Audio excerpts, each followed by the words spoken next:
మే 1న రాత్రి 11:45 గంటల సమయంలో ముంబైలోని మార్కుడ్ ప్రాంతంలోని పీఎంజీపీ కాలనీలో ఇర్ఫాన్ చికెన్ షాప్ సమీపంలో రోహిత్ నాగనాథ్ పవార్ అనే యువకుడిపై కొందరు వ్యక్తులు దాడి చేశారు.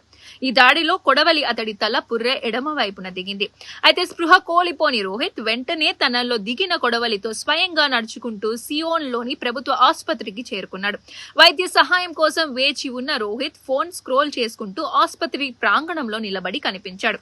అయితే అతన్ని చూసిన జనాలు షాక్ అయ్యారు.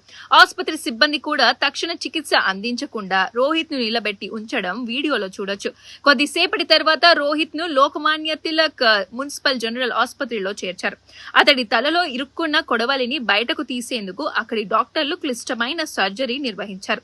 రోహిత్ ఆరోగ్య పరిస్థితి ప్రస్తుతం నిలకడగా ఉందని, అయితే వైద్య పర్యవేక్షణలో అతడిని ఉంచినట్లు డాక్టర్లు తెలిపారు. సమాచారం అందుకున్న పోలీసులు రోహిత్ పై దాడి ఘటనపై కేసు నమోదు చేసి దర్యాప్తు చేపట్టారు.